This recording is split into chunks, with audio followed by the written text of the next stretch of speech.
Aimables téléspectateurs fidèles de partout où vous nous suivez, bonne semaine à tous et à toutes et bienvenue à votre antenne pour le journal à la une de l'actualité. Les collectifs de conseillers municipaux de la ville de Kalemi met en garde les membres de l'UDPS qui continuent à influencer les tribunaux des grandes instances de Kalemi, les faisant office du tribunal administratif qui ne s'est pas encore prononcé suite à l'audience au sujet de la contestation des résultats municipaux par l'UDPS. Suivez.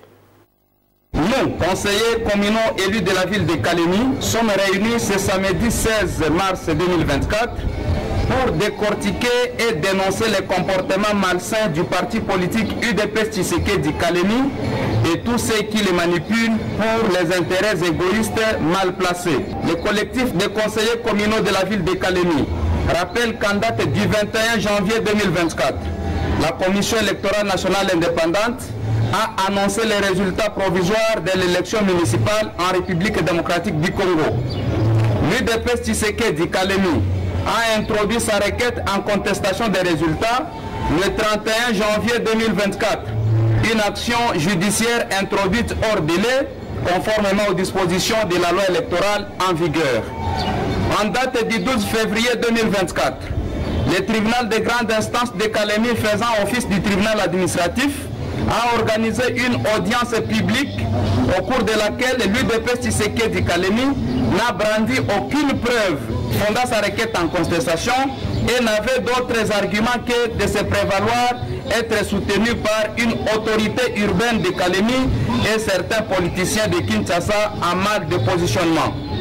Le collectif des conseillers communaux de la ville de Kalemi rappelle que l'UDPS Tshisekedi Kalemi, devenu très impopulaire, car n'ayant obtenu qu'un seul siège au municipal et n'a obtenu aucun siège tant au niveau national que provincial dans la ville de Kalemi, mais prétend avoir été victime de la décision de publication des résultats de la CENI en s'illustrant avec les déclarations incendiaires contre la CENI et les partis et regroupements politiques qui ont remporté les élections du 20 décembre 2023 sans aucun soubassement dans l'envie de vouloir intimider et désorienter les juges du tribunal de grande instance de Kalemi qui ont pris l'affaire en délibéré et qui ne se sont pas encore prononcés jusqu'à ce jour, oubliant que la justice est rendue au nom du peuple. Le collectif des conseillers communaux de la ville de Kalemi met en garde les candidats malheureux de l'UDPS Tshisekedi et leurs complices ou commanditaires qui veulent, par les moyens inconstitutionnels, c'est-à-dire par la force, la corruption ou le trafic d'influence, saboter le pouvoir du peuple en cherchant la victoire. Nous disons à l'UDPS Tshisekedi et à ses complices que la République démocratique du Congo ne leur appartient pas, et moins encore la ville de Kalemi, car ils ont échoué lamentablement. Enfin, les conseillers communaux demandent aux juges administratifs de ne pas céder aux intimidations et de ne sauvegarder que leur indépendance en tant que telle. En cette période d'avant les élections de gouverneurs, vice-gouverneurs dans la province du Tanganyika, il se constate que plusieurs candidats gouverneurs sont de l'Union sacrée. Cet état des choses prouve à suffisance que l'Union sacrée voudrait diriger la province pour ses propres intérêts. Ces analyses sont de Nathan Mugisho, président du Parlement Debout sans tabou. Il est au micro de François Sadi Moulongoï et Gilbert Kayumba. En fait, c'est quelque chose que nous entendons tous en matière politique. Lorsqu'on est de la même famille, on doit avoir l'esprit de désister en faveur d'eux. Mais cependant, ce que nous remarquons au niveau de l'Union sacrée, c'est difficile de l'appeler même union parce que c'est la désunion. Lorsqu'ils présentent plusieurs candidatures, cela dénote insuffisance. Premièrement, que les ambitions sont démesurées. Deuxièmement, que les ambitions sont égoïstes. Et troisièmement, ils ne seront pas là pour sauver la population comme on peut l'attendre. Ce sont des gens qui, entre guillemets, seraient envoyés par les mentors, chacun avec son mentor, chacun voulant avoir la main sous la gestion de la province du Tanganyika. Et ça, c'est déjà un mauvais signal au départ. Le simulacre des élections que nous avons connues, dont moi Moi-même, Nathan qui vous parle, je suis victime avec toute la population de nominations qui ont été faites par M. Kalima et qui pouvaient continuer avec la Cour constitutionnelle. Cela ne pouvait pas encourager l'opposition à partir ou bien à prendre part dans ces élections. Et si du moins les députés de l'opposition pouvaient présenter les degrés de sérieuxité, ils pouvaient même s'abstenir de faire le choix du gouverneur parce que rien ne montre en suffisance que le Tanganyika pourrait avoir un gouverneur qu'il faut pendant 7 ans. Parce que tout le monde connaît qu'il y a la convoitise des minéraux qui regorgent le Tanganyika. Les lithium, les cotons et l'or sont là les 3 matières au centre des intérêts de tous ces politiciens que vous voyez venir postuler au Tanganyika. Et si vous regardez bien, de 7 à 5 candidatures, parmi les 5 candidatures, dont 10 acteurs, 5 candidats gouverneurs, 5 candidats vice-gouverneurs, on y trouve seulement 3 produits locaux. C'est un terme que j'ai mis encore dans l'opinion depuis avant-hier. 3 produits locaux. Donc, 3 seulement de ces acteurs vivent au Tanganyika, participent à la souffrance de la population du Tanganyika. 3 seulement de ces acteurs sont avec nous depuis l'avènement de la province du Tanganyika. C'est ces 3 seulement qui ont vécu l'époque de Kitangala, l'époque des Zilingingwa et l'époque des Zoé.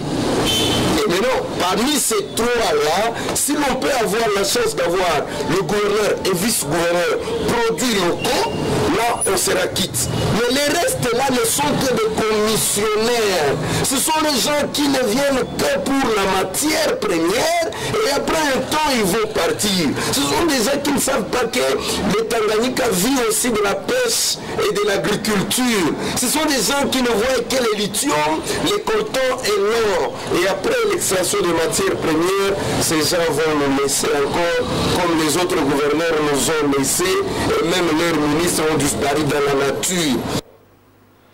De son côté, Bonheur Makelele, président fédéral de l'UDPS, Kalemi, nie catégoriquement les analyses de Nathan Mugisho et ajoute que parmi les 5 candidatures au poste de gouverneur, 2 seulement seraient de l'Union sacrée car les autres se sont présentés indépendamment de leur parti politique. Suivez-les au micro de Gilbert Kayumba. L'Union sacrée, il y a la démocratie, ça c'est un. De 2, si vous voyez les candidatures qui ont été réceptionnées par la CENI antenne de Kalemi, il y a 2 candidatures de l'Union sacrée, parti membre de l'Union sacrée. Il y a l'UDPS qui a comme candidate Madame Nadine Katumbo et l'autre Sophie. Donc ces 2 candidatures, on les compter comme celles de l'Union sacrée. Mais les 3 autres se sont allés comme des indépendants. Donc vu que toutes les candidatures sont ici de l'Union sacrée, ça c'est faux. Il y a 2 que nous reconnaissons en tant que candidature ici de l'Union sacrée. Et il y a 3 autres candidats qui sont allés comme des indépendants. De Chili, je ne pense pas, puisque l'Union sacrée avait déjà levé les options en disant que dans chaque province, le regroupement politique qui aura le nombre de plus élevé que d'autres, c'est celui-là qui va prendre la tête de la province, donc l'exécutif provincial, suivi maintenant de la 2e force politique. Et la 3e force prendra l'Assemblée provinciale. C'est comme ça que ça a été décidé à partir de Kinshasa. Mais arrivé dans notre province du Tanganyika, c'est le contraire. On ne sait pas. Je pense que le président de l'Union sacrée ne va pas rester croiser. Il va se décider. Je demande à la population du Tanganyika en général de faire confiance qui est gagné présenté par l'UDPS et qui a comme titulaire Nadine Katumbo et son colistier Christophe Kitambala. Autre chose à présent, mesdames, messieurs, le fait d'exposer sous soleil les aliments, surtout les boissons, est à la base de plusieurs maladies car les rayons solaires détériorent les protéines et les vitamines de ces nourritures. Cette observation est de Grégoire Molembi, assistant dans la faculté de nutrition à l'université de Kalemi. Il est au micro de Samuel Mwamba Ronstan. Ce qui concerne les conséquences, nous allons vouloir parler de ça en touchant les éléments constitutifs de l'aliment. Quand vous avez des aliments, il y en a qui sont déjà traités. Vous parlez de boissons, parce que ce sont déjà des produits dérivés de fruits, de ces aliments qui sont traités. Et à l'intérieur, il y a des nutriments que nous avons besoin, qui seront utiles pour l'organisme, parmi lesquels les glucides, des lignes aussi que les lipides. Il y a aussi des minéraux d'anglais. Lorsque vous ne conservez pas très bien ces aliments-là, quand vous les exposez sous soleil, il y a destruction de certaines molécules, surtout des protéines, qui seront détériorées. Dès que vous avez ces liquides ou ce produit qui est déjà détérioré, ces molécules qui sont détériorées vont poser des vides ou des problèmes dans l'organisme qui vont prendre l'énergie ou des poissons qui vont plus continuer de chercher la santé de l'organisme. Donc, pour les vitamines, il y a le manque de vitamines, il y a beaucoup plus de protéines qui seront cet état des choses peut poser quelle maladie? Il y a des maladies comme dans notre domaine, le problème le plus courant cité, ce sont la malnutrition. Les aliments, il y a les nutriments essentiels que nous cherchons. Vu que vous ne les avez pas, lorsque nous prenons quelque chose, c'est pour remplir un besoin, combler un besoin nutritionnel. Si ce besoin n'est pas comblé, il y a un vide. C'est ça que nous avons, nous accusons comme le problème de la nutrition. Là, c'est un bon moment pour nous de profiter à dire aux gens qu'il fallait bien conserver les aliments et nous pas les exposer sous soleil. Il y a beaucoup d'aliments que nous sommes en train de critiquer comment on les expose, notamment les sels de table, il y a l'iode qui est dedans que nous voulons proposer. Quand on les expose sous soleil, on risque de détruire cela pour causer beaucoup de problèmes.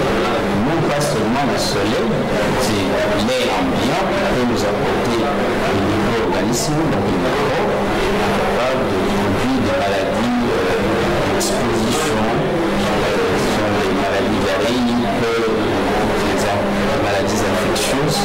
Il faut éviter pour la population. Il faut bien conserver les animaux. Un centre de santé tradimoderne situé sur l'avenue Kitoko a été cambriolé dans la nuit du vendredi au samedi dernier. Plusieurs biens ont été emportés par ces hors-la-loi. François Sadi Moulongoui nous en dit plus. Dans le réveillon du samedi 16 mars 2024 dernier, une structure médicale tradimoderne dénommée Baraka, se trouvant en face du pont en cours de construction Kitoko, a été victime d'un vol perpétré par des personnes non encore identifiées. Selon les témoignages que nous avons reçus sur place, cela ne serait pas la première fois que ce malfrat visite ce centre médical sans que ni ceux qui y restent, ni les voisins ne s'en aperçoivent. Pour ce récent vol, le centre médical tradimoderne Baraka a perdu 2 lits, 2 panneaux de 50 watts et autres biens matériels, comme nous l'explique l'un des infirmiers. Parce que la première fois, c'est pas la première fois que nous sommes victimes du vol. Il y a à peu près 3 semaines qu'ils ont volé 3 téléphones de passants. Hier, nous sommes restés éveillés toute la nuit, opticiens de malades. Arrivés à 4 heures, nous sommes sortis dehors et c'est là que nous avons remarqué que le bureau du docteur a été visité par des voleurs. Ils ont volé 2 matelas, une casserole dans laquelle nous préparons nos produits chimiques, des panneaux de 50 watts, carreaux et autres. Cela nous étonne parce que nous, les voisins, nous nous sommes aperçus de l'entrée de ces malfrats. Selon ce que nous avons pu observer partant de ceux qui nous ont volés, cette troupe serait composée de plusieurs personnes. Pour ce faire, lançons un appel de secours au gouvernement provincial de trouver des solutions afin d'appréhender ces voleurs et renforcer la sécurité, car nous avons déjà observé que les patrouillards sont là non pour sécuriser la population, mais pour l'inquiéter.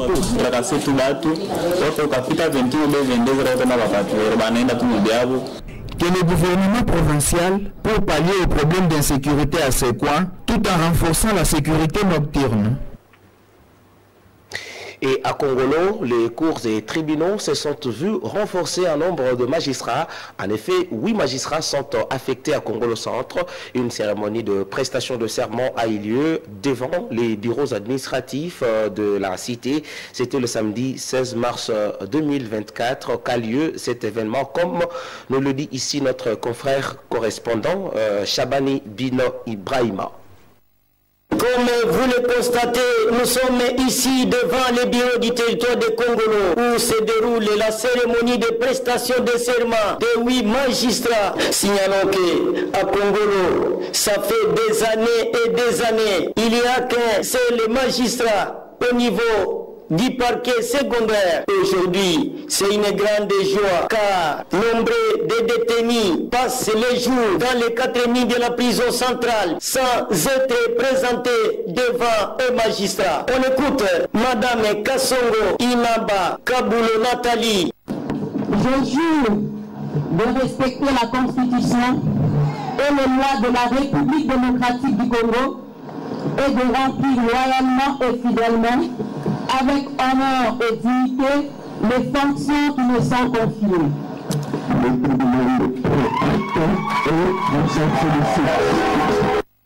Le procureur du parquet secondaire de Congolo, Ahmad Ramazani, parle de l'importance de cette nomination de ces 8 magistrats. Et merci beaucoup, monsieur le journaliste. C'est avec un sentiment de joie et de satisfaction parce que vous êtes sans ignorer que pendant longtemps, il y avait un seul magistrat ici à Congolo. Et c'est ce qui a fait qu'il y avait beaucoup de problèmes. Les détenus vont traîner sans être entendus.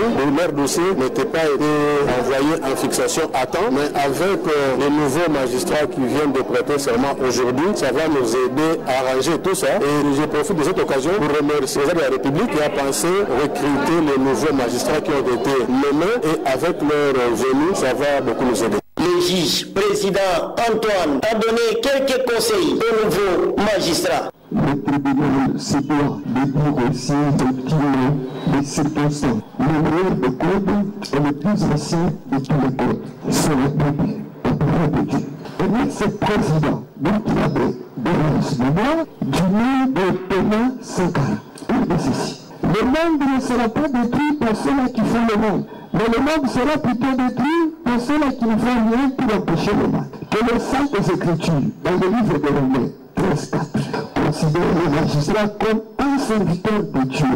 Celui qui condamne un innocent est comparable à celui qui acquitte un coupable. Le magistrat doit être il doit être impartial. Je vous remercie.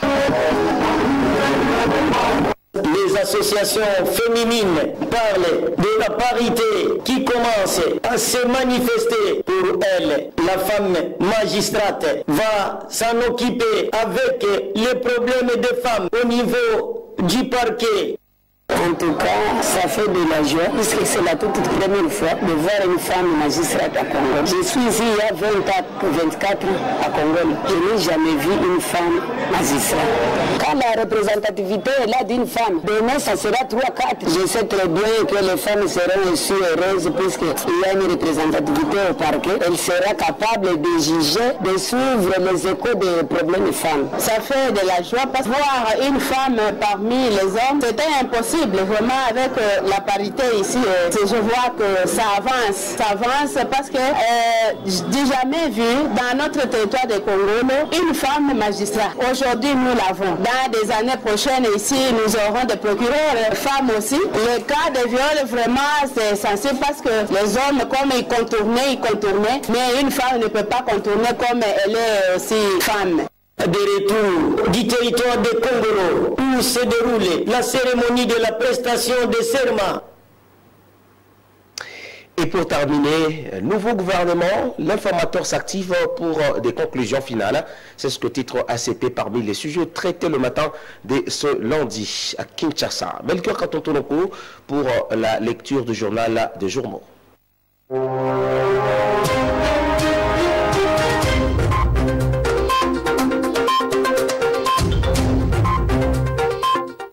L'activation des activités en rapport avec la mission de Augustin Kabouya est le sujet largement commenté par les médias qui n'ont paru ce lundi 18 mars 2024. Mesdames et messieurs, revue de presse.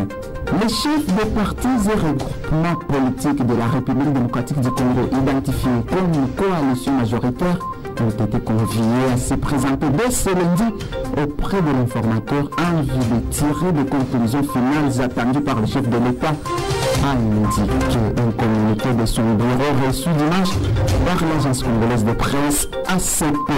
Ces rencontres s'inscrivent dans le cadre de sa seconde mission lui confiée par le chef de l'État en vue d'apporter des éléments structurants destinés à faciliter la conclusion d'un accord de gouvernement entre les membres de la coalition majoritaire sur la composition du gouvernement et sur les objectifs programmatiques qu'il se fixe, a précisé le communiqué. L'Afrique News de commenter à ce sujet. Le stress monte parmi les sociétaires de l'Union sacrée. Le tabloïd explique que dans l'attente de la nomination très prochaine d'un nouveau Premier ministre puis d'un nouveau gouvernement en République démocratique du Congo, le président Félix Antoine Tshisekedi Tshilombo et son informateur Augustin Kabila reconduit à son poste après un premier bail de mois entretiennent le suspense. Pour ce journal, si le chef de l'État n'a pas encore envoyé un signal public à ses propos, l'informateur a eu à s'exprimer à ce sujet le 10 mars, se contentant d'indiquer que le Premier ministre proviendrait de l'UDPS alors que certains membres de son propre entourage caressaient le rêve de le voir personnellement succéder à Sama Lukonde.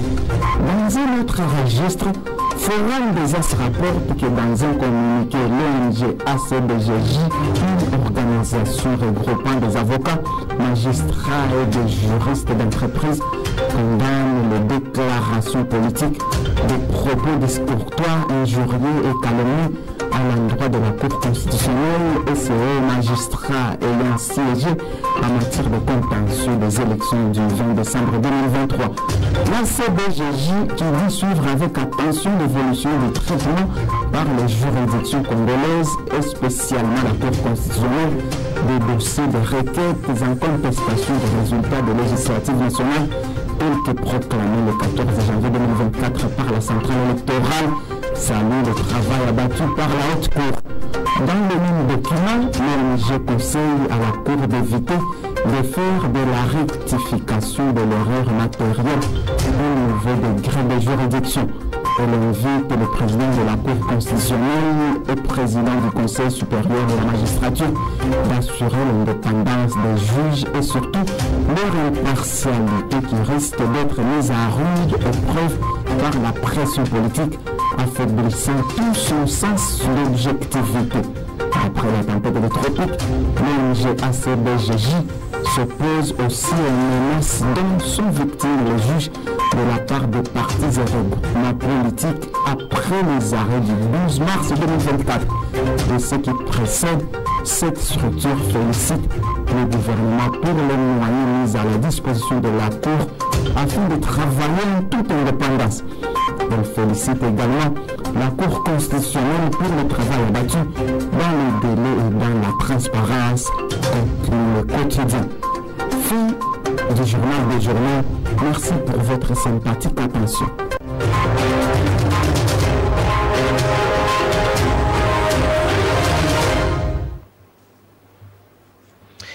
Mesdames, Messieurs, ne jamais trop espérer pour ne pas finir trop déçu. Et voilà ce qui met fin en cette édition du journal.